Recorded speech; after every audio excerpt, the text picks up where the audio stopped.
ضلالة وكل ضلالة في النار. أعوذ بالله من الشيطان الرجيم.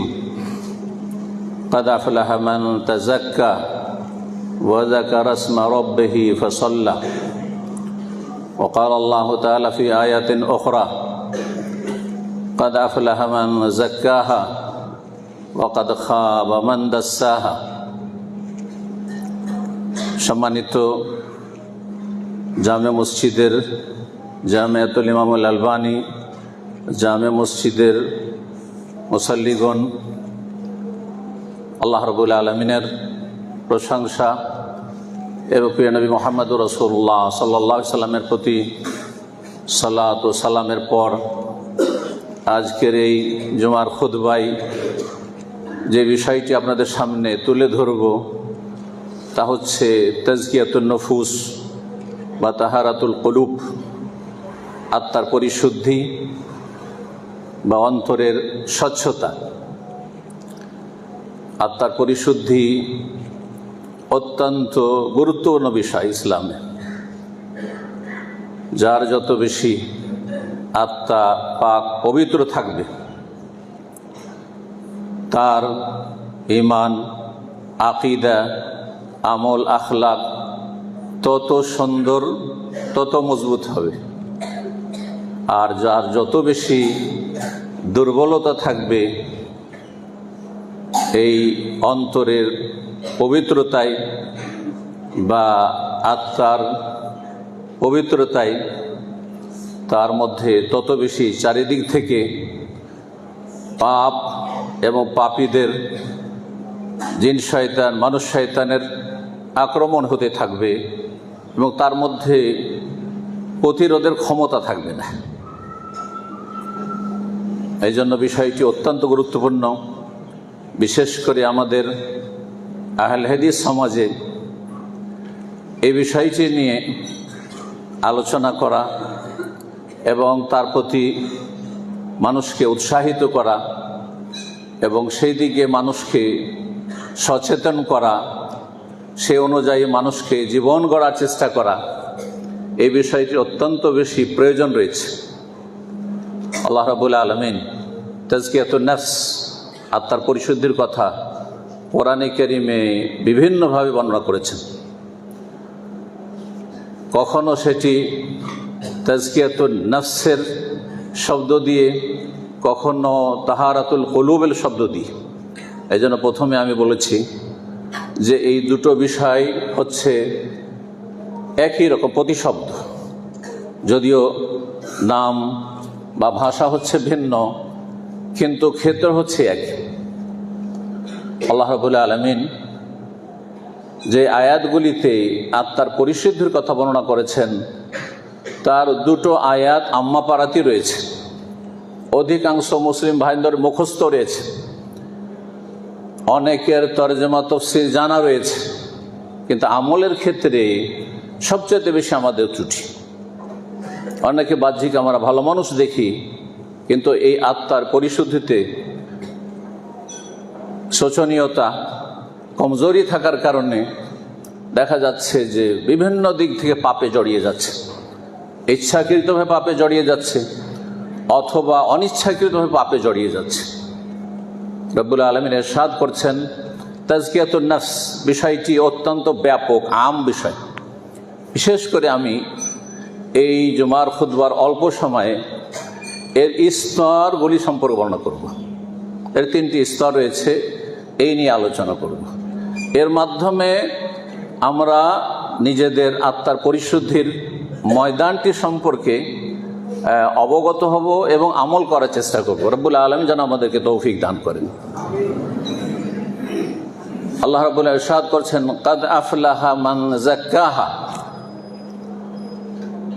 ওই ব্যক্তি সার্বিক দিক থেকে সফল। মাদ্রাসার ছাত্র আমাদের সামনে অধিকাংশ, এবং মাদ্রাসার ছাত্রীরা রয়েছেন, শিক্ষক শিক্ষিকারা রয়েছেন, তারা বিষয়টি ভালো করে বুঝছেন। ফালাহ কাকে বলা হয়? আজানে, একামতে হাইয়া আলাল ফালাহ বলা হচ্ছে। কাদ আফলাহাল মুমিনুন, আফলাহ শব্দটি কোরআনে কারীমে অত্যন্ত ব্যাপক সফলতার ক্ষেত্রে বর্ণনা করা হয়েছে। দিন দুনিয়ার সার্বিক সফলতা এবং সকল স্তরের সফলতা কে শামিল, যাতে রয়েছে সার্বিক কল্যাণ দুনিয়া এবং আখিরাতের। রব্বুল আলামিন ইরশাদ করছেন, কাদ আফলাহা মান যাক্কাহা, যেই ব্যক্তি নিজের নফসকে, নিজের আত্মাকে পরিশুদ্ধ করবে, পাক পবিত্র করবে, সেই ব্যক্তি হচ্ছে সার্বিক দিক থেকে সফল, কামিয়াব। আপনি যদি কামিয়াব হতে চান, আপনি একজন ছাত্র হিসাবে, একজন শিক্ষক হিসাবে, একজন ব্যবসায়ী হিসাবে, একজন পরিবারের আপনি প্রধান হিসাবে, একজন সমাজপতি হিসাবে, যে কোনো স্তরের মানুষ হন না কেন, যদি জীবনে সফল হতে চান তাহলে এই পথ অবলম্বন করতে হবে। আল্লাহ রাব্বুল আলামিন স্বয়ং শিখিয়ে দিয়েছেন আসমানি সিলেবাস, মান যাক্কাহা, যেই ব্যক্তি আত্মাকে পরিশুদ্ধ করবে সে হচ্ছে সফল। ওয়াকাদ খাবা, পক্ষান্তরে ব্যর্থ, হতভাগা, ক্ষতিগ্রস্ত, ক্ষয়ক্ষতির শিকার সর্বক্ষেত্রে। দুনিয়ায় হয়তো রাতারাতি বড় লোক হয়ে যাচ্ছে, দুনিয়ায় রাতারাতি হয়তো খুব সুখী হয়ে যাচ্ছে, আপনারা দেখে অবাক হয়ে যাচ্ছেন যে এটি হচ্ছে হয়তো সফলতা। কিছু সফলতা নাই, পরিণাম খুব খারাপ রয়েছে। ওয়াকাদ খাবা, ব্যর্থ, ক্ষতিগ্রস্ত ওই সব লোকেরা, মান দাস্সাহা, যারা আত্মাকে কলুষিত করলেন, আত্মাকে পাপাচার দিয়ে বিভিন্ন পাপে জড়িয়ে গিয়ে, আকীদার ক্ষেত্রে ত্রুটি, ইবাদত বন্দেগীর ক্ষেত্রে ত্রুটি, আখলাক চরিত্র আদান প্রদান মামলাতের ক্ষেত্রে ত্রুটি, যার ফলে নিজের নফসকে, নিজের রূহকে কলুষিত করে ফেলেছে। পাপের কুপ্রভাব রয়েছে, আপনাদের জানা রয়েছে। মানুষের জীবনে যত বেশি পাপ বাড়বে তত বেশি তার কুপ্রভাব রয়েছে দুনিয়ায় আখিরাতে। আর এই ছাত্র জীবনে ইলমের ময়দানে যারা শরঈ ইলম হাসিল করছেন অথবা দিচ্ছেন, সেই ক্ষেত্রে মনে রাখবেন রব্বুল আলামিন ওদেরকে, ওদের ইলমে কখনো বরকত দেবেন না যাদের ইলমে জীবনে আত্মার পরিশুদ্ধি নেই। ওয়াত্তাকুল্লাহ ওয়া ইউআল্লিমুকুমুল্লাহ, জি, ইন তাত্তাকুল্লাহ ইয়াজআল লাকুম ফুরকানা, যদি তোমার মধ্যে আল্লাহ ভীতি আসে, যদি তোমরা আল্লাহর ভয়ে পাপ থেকে, পাপাচার থেকে বাঁচার মতো মন মানসিকতা রাখো, তাহলে হক বাতিলের মাঝে পার্থক্যের আল্লাহ তৌফিক দান করবেন এবং তোমাদেরকে আল্লাহ উপকারী জ্ঞান দান করবেন। যেন শুধু ইলম চাইতে বলা হয় না, আল্লাহুম্মা ইন্নী আসআলুকা ইলমান নাফিআ। আত্মাকে পাক পবিত্র করলে ফলাফল দুনিয়া আখিরাতে সার্বিক দিক থেকে ভালো। যদি আপনি সেটাকে পাপ দিয়ে কলুষিত করেন, পাপের জীবন দিয়ে আপনি তাকে কালো করে ফেলেন, তাহলে আপনার পরিণাম খারাপ হয়েছে। রব্বুল আলামিন অন্য আয়াতে ইরশাদ করছেন, কাদ আফলাহা মান তাযাক্কা, যারা আত্মাকে পরিশুদ্ধ করবে তারা হচ্ছে সফল। ওয়া যাকারা ইসমা রাব্বিহি, এবং আত্মার পরিশুদ্ধির কোর্স হচ্ছে যে রবের জিকির আজকারে মশগুল থাকবে।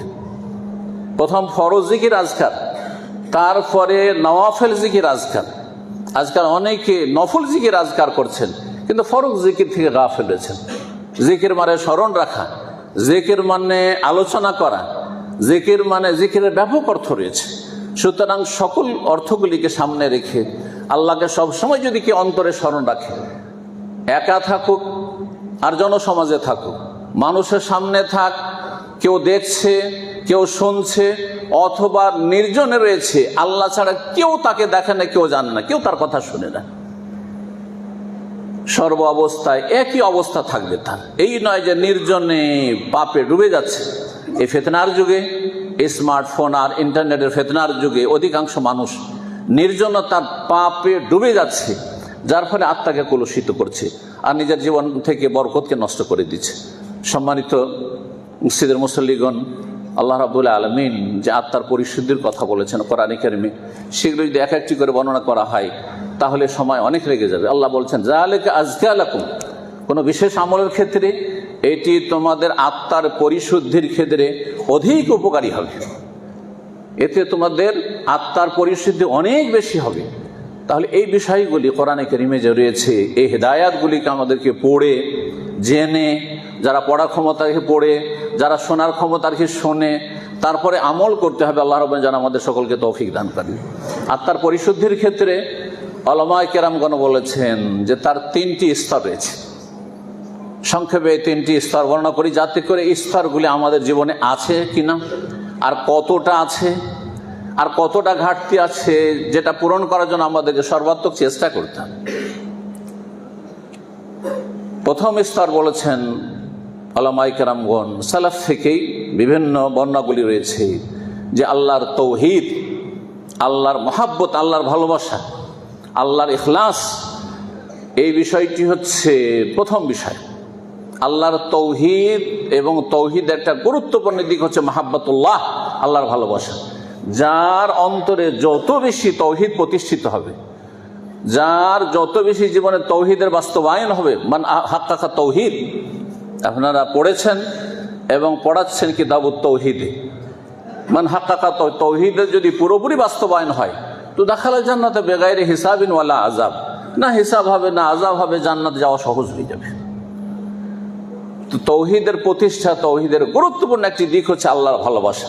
ইবাদতের গুরুত্বপূর্ণ একটা দিক হচ্ছে মাহাব্বাতুল, আল্লাহর ভালোবাসা। আল্লাহর ভালোবাসা যার অন্তরে যত বেশি থাকবে, আল্লাহ রাসূল সাল্লাল্লাহু আলাইহি ওয়াসাল্লামের ভালোবাসা যার অন্তরে যত বেশি থাকবে, আল্লাহর দ্বীনের ভালোবাসা যার অন্তরে যত বেশি থাকবে, তার তত বেশি আত্মার পরিশুদ্ধি হবে। কেন? দুনিয়ার একটি উদাহরণ দিয়ে বুঝেন আপনি।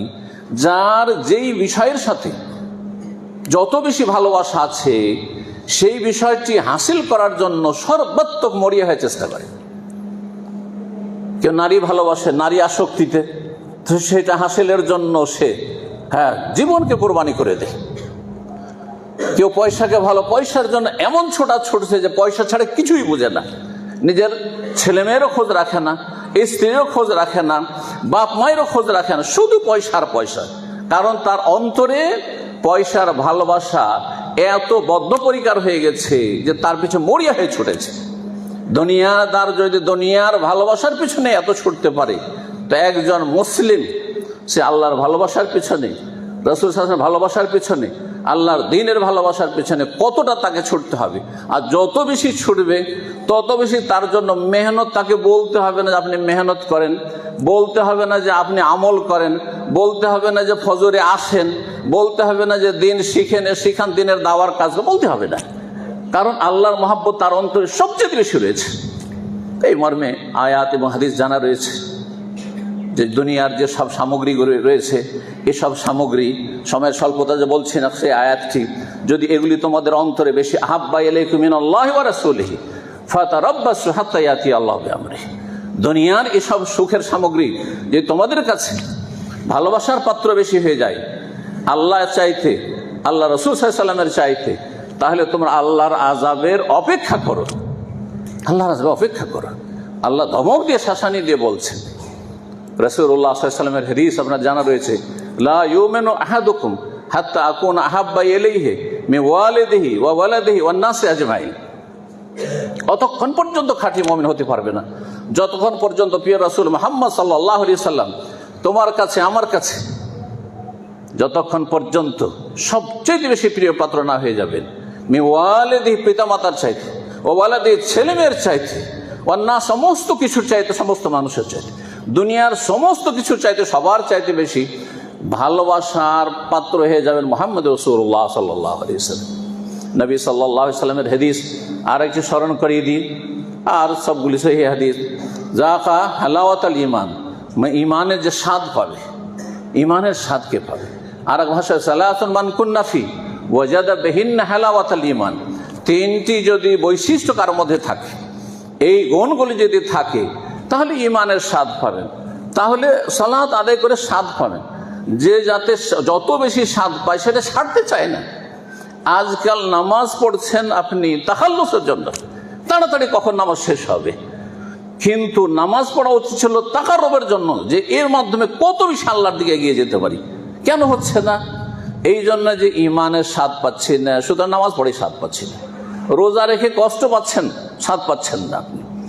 দান সাদকা করে মজা পাচ্ছেন না আপনি, স্বাদ পাচ্ছেন না, শান্তি পাচ্ছেন না, কষ্ট পাচ্ছেন যে টাকা পয়সা চলে গেল, কম হয়ে গেল। এইভাবে যে কোনো আমল করে স্বাদ পাচ্ছেন না আপনি। কিন্তু দুনিয়াদারিতে সাদা লাগছে। এই বৈশিষ্ট্যগুলি নেই। সেই জন্য তার মধ্যে একটি বৈশিষ্ট্য, আল্লাহু ওয়া রাসূলুহু আহাব্বা ইলাইহি মিম্মা সিওয়াহুমা, আল্লাহ এবং রাসূল সবচেয়ে বেশি প্রিয় হয়ে যাবে, সবচেয়ে বেশি ভালোবাসার জিনিস হয়ে যাবে মিম্মা সিওয়া, পৃথিবীর সমস্ত কিছুর চাইতে। তো এই মাহাব্বাতুল্লাহ অত্যন্ত গুরুত্বপূর্ণ বিষয়। এটি হচ্ছে আত্মার পরিশুদ্ধের জন্য প্রথম পদক্ষেপ। দ্বিতীয় পদক্ষেপ হচ্ছে আল মুহাফাজা আলাল ফারাইজ ওয়াল ইকসার মিনান নওয়াফিল। ফরজ ওয়াজিব মুসলিম জীবনে যা রয়েছে, দৈনিক ফরজ রয়েছে, সাপ্তাহিক ফরজ রয়েছে, মাসিক ফরজ রয়েছে, বাৎসরিক ফরজ রয়েছে, বিভিন্ন ফরজ রয়েছে। ফরজ রয়েছে শারীরিক ইবাদতের ক্ষেত্রে, ফরজ রয়েছে আপনার অন্তরের আমলের ক্ষেত্রে, আমালুল কলুবের ক্ষেত্রে, ফারাইজ ওয়াজিবাত রয়েছে আপনার বিভিন্ন ইবাদত বন্দেগীর ক্ষেত্রে সর্বস্তরে। নারীদের ক্ষেত্রে হিজাব ফরজ রয়েছে, পুরুষদের ক্ষেত্রে এবং নারীদের ক্ষেত্রে অধিকাংশ মাসাইল কাছাকাছি একই রকম রয়েছে, যেখানে ভিন্নতা রয়েছে, ভিন্ন বিষয় রয়েছে। তো সবগুলি যেগুলি ফরজ জিনিস সেগুলির হেফাজত করা যথাযথ। 5 টাইম নামাজে কোনো ঘাটতি হবে না, বা জামাত সালাতে কোনো রকমের গাফিলতি হবে না। তারপরে জুমার সালাতে আগে ভাগে আসতে কোনো রকম গাফিলতি হবে না। এই নয় যে আজানের পরে এসে ঢুকলেন, খুতবা শুরু হওয়ার পর ঢুকলেন, এমন হবে না। ফারাইজ ওয়াজিবাতের হেফাজত করা। ফারাইজ ওয়াজিবাতের হেফাজত হচ্ছে অন্য অন্য যতগুলি ফরজ রয়েছে মানুষের, আল্লাহর হকের ক্ষেত্রে, মানুষের হকের, বাপ মায়ের হকের কতটা ফরজ রয়েছে আর কতটা স্তর রয়েছে, এগুলো সুন্নত মুস্তাহাবের দরজাতে পড়ছে, সেগুলো জেনে বুঝে আর তারপরে ফরজগুলি জীবনের নিয়মিত আদায় করা, সুন্দরভাবে আদায় করা, আর তারপরে বেশি বেশি নফল আদায় করা, বেশি বেশি নফল আদায় করা। নামাজের ক্ষেত্রে নফল রয়েছে, রোজার ক্ষেত্রে নওয়াফল রয়েছে, জাকাতের পরে দান সাদকার ক্ষেত্রে নফল রয়েছে, আর এলম চর্চার ক্ষেত্রে নফল রয়েছে। ফারজে আইনের একটা স্তর রয়েছে এলম চর্চার ক্ষেত্রে, ফারজে কেফায়ের একটা স্তর রয়েছে এলম চর্চার ক্ষেত্রে, যেটা হচ্ছে সুন্নাত সকলের জন্য এবং মুস্তাহাব নওয়াফল।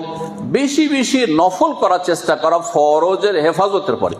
যেই ব্যক্তি 5 ওয়াক্ত নামাজের সুন্দরভাবে হেফাজত করছে, সেই ব্যক্তি তাহাজ্জুদের কথা চিন্তা করবেন, সেই ব্যক্তি সালাতুল জোহর করার চিন্তা করবেন, সেই ব্যক্তি ইশরাকের কথা চিন্তা করবেন, সেই ব্যক্তি অন্য অন্য যে আজকার রয়েছে সেগুলি আজকারের কথা চিন্তা করবেন। আপনি এইভাবে বেশি বেশি নফল করার চেষ্টা করেন। এর মাধ্যমে মানুষের আত্মার পরিশুদ্ধি হয়ে থাকে, আত্মার পরিশুদ্ধি হয়ে থাকে। তৃতীয় বিষয়টি, সেটি হচ্ছে আল মুহাসাবা ওয়াল মুরাকাবা, নিজের হিসাব নিজেই করা। হাসিবু আনফুসাকুম ক্বাবলা আন তুহাসাবু, নিজের হিসাব নিজেই করেন। আপনি কোনখানে আছেন, এই অবস্থায় যদি মালাকুল মওত, মওতের পরোয়ানা নিয়ে চলে আসে, তো আপনাকে রহমতের ফেরেশতা নিয়ে যাবে, এই লিনে নিয়ে যাবে, জান্নাতে যেতে পারবেন নাকি জাহান্নামে চলে যেতে হবে, যে কোনো অবস্থা। চিন্তা করে, একজন মানুষ ফজর পড়লো না, আর সেই সময় তার মরণ চলে আসলো, সূর্য উঠিয়ে দিল, ওই সময় যদি তার মত হয়, অথবা এক সময় নির্জনে পাপ দেখছিল, পাপ শুনছিল, সেই সময় তার মরণ হয়ে গেল, তা আপনি চিন্তা করুন যে এই ব্যক্তি জান্নাতে যেতে পারবে? এই ব্যক্তি কি আল্লাহ রহমত পাবে? রহমতের ফেরেশতা নিয়ে যাবে না আযাবের ফেরেশতা সিজ্জিনে নিয়ে যাবে? নিজের হিসাব নিজেই করা।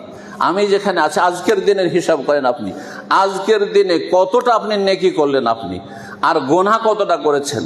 গোনা করেছেন তো আপনার, বা গোনা হয়েছে কতটা পরিমাণ হয়েছে, এবং কাবিরা গুনাহ কি হয়েছে, অনেকে হিসাবই করেন না, গোনাকে গোনাই মনে করেন না। কারণ গোনা করে করে এমন বদঅভ্যাস হয়ে গেছে, গোনাই লাগে না। যেমন ময়লা আবর্জনার জায়গায়, নোংরা জায়গায় যারা বসবাস করে তাদের আর গন্ধ লাগে না, তাদের তখন নোংরা বস্তুর গন্ধ লাগে না। কিন্তু নতুন মানুষ, যার মেজাজ ফ্রেশ হয়ে আছে, যে পরিষ্কার পরিচ্ছন্ন জায়গায় থাকায় অভ্যস্ত, সে সামান্য একটু গন্ধ পেলে তাকে গন্ধ লাগে। এইরকম এই জন্য হাদিসে রাসূলুল্লাহ সাল্লাল্লাহু আলাইহি সাল্লামের রয়েছেন যে যেই ব্যক্তি গুনাহ করে, তো গুনাহ হতে ওই নাকের ডগায় মাছি বসার মতো, মাছি দিয়ে ডিস্টার্ব করছে, তাড়িয়ে দিল বারবার করে, কোনো কিছুই লাগে না তাকে, ওই রকম গুনাহ করতে অভ্যাস হয়ে গেছে, কোনো ব্যাপার না। অথচ জীবনে কাবিরা গুনাহ হচ্ছে। আজকাল মুসলিম সমাজে কাবিরা গুনাহর শেষ নেই, কাবিরা গুনাহর শেষ নেই। আপনার এই হিসাব নিকাশের ক্ষেত্রে, মহাসব নিজের হিসাব নিকাশের ক্ষেত্রে আপনাকে চিন্তা করতে হবে যে আপনাকে হাসর মাঠে যে জিজ্ঞাসা করা হবে 4-5টি সওয়াল, তার মধ্যে গুরুত্বপূর্ণ সওয়াল রয়েছে, এমন একটি সওয়াল রয়েছে, এমন একটি বিষয় রয়েছে যে 2 দিক থেকে জিজ্ঞাসা করা হবে। মিন আইনা ইকতাসাবাহু ওয়া ফিমা আনফাকাহু, আপনার টাকাটা পকেটে ঢুকেছে কোন রাস্তা দিয়ে, আর পকেট থেকে যখন বেরিয়ে গেছে খরচ করেছেন কোথায় আপনি খরচ করেছেন? চিন্তা করুন তো। এলিম সম্পর্কে একটি সওয়াল, আপনি যা কিছু সারা জীবন শিখেছেন, আমি যা কিছু সারা জীবন শিখেছি, মাজা আমেলাফি, এই এলিম শিখে কতটা আমল করেছে, কিন্তু ওয়ান মালেহি, পয়সা সম্পর্কে, আপনার জমি জায়গা সম্পর্কে, আপনার ধন সম্পদ সম্পর্কে, আপনার রোজগার সম্পর্কে, মিন আইনা ইকতাসাবাহু ওয়া ফিমা আনফাকা, কোথা থেকে ইনকাম আর কোথায় খরচ করতে, হিসাব দেওয়ার জন্য মুহাসাবা আগে থেকে প্রস্তুত থাকে যে আপনি হিসাব দিতে পারবেন না। এইভাবে মোরাকাবা আর একটি বিষয় রয়েছে, সুফিদের মোরাকাবা নয়, হ্যাঁ, কোরআন সুন্নাহর মোরাকাবা হচ্ছে যে আপনি ইহসানের যে মারাতাবা দুটো স্তর রয়েছে সেটা আপনি খেয়াল রাখবেন। ইহসানের স্তরগুলি, আনতা আবুদাল্লাহ কান্নাকা তারাহ ফাইন লাম তাকুন তারাহু ফাইন্নাহু ইয়ারাক, এই হচ্ছে মোরাকাবা। আল্লাহকে যেন দেখছি, এই নয় যে নামাজের সময় শুধু আল্লাহকে দেখছি, রোজা রমজানে শুধু আল্লাহকে দেখছি, তাহাজ্জুদ পড়ার সময় শুধু যেন আল্লাহকে দেখছি, না, এটা উদ্দেশ্য নয়। মুসলিম জীবনটাই হচ্ছে পুরো ইবাদতের জীবন। সুতরাং আপনি ঘরে থাকেন, বাইরে থাকেন, মাঠে থাকেন, ঘাটে থাকেন, কাজে থাকেন, বিবির কাছে থাকেন, নির্জনে থাকেন, মানুষের সামনে থাকেন, ভালো মজলিসে থাকেন, আর আপনি হাটে বাজারে থাকেন, সব জায়গায় কান্নাকা তারাহ, যেন আল্লাহকে দেখতে পাচ্ছেন আপনি।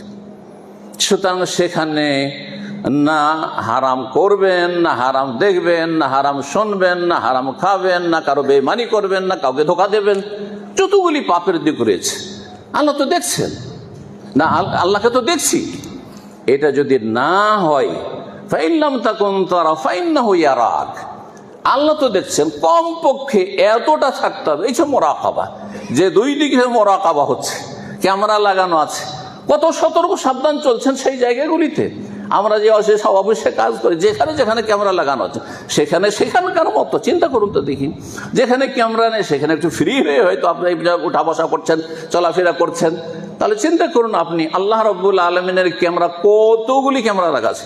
স্বয়ং আল্লাহ আলাম ইয়া আলাম বে আন্নাল্লাহ ইয়ারা, তুমি কি জানো না? হ্যাঁ, মানুষ কি জানে না যে আল্লাহ তো দেখছেন সবসময়। আর তারপরে কিরামান কাতিবিন ইয়ালামুনা মা তাফআলুন, এখানে ক্যামেরা লাগানো আছে, দূরে ক্যামেরা নেই, প্রত্যেক মানুষের সাথে ক্যামেরা লাগানো আছে। চিন্তা করুন তো দেখি, সব কিছু রেকর্ড হচ্ছে। এ হচ্ছে মুহাসাবা, মুরাকাবা। কোরআন এবং হাদিসে যথেষ্ট দলিল রয়েছে। বারাকাল্লাহু লানা ফিল কোরআনিল আযীম ওয়া নাফা'না ওয়া ইয়্যাকুম বিল আয়াতি ওয়া যিকরিল হাকীম। সুবহান রাব্বিকা রাব্বিল ইজ্জাতি আম্মা ইয়াসিফুন ওয়া সালামুন আলাল মুরসালিন ওয়ালহামদুলিল্লাহি রাব্বিল আলামিন।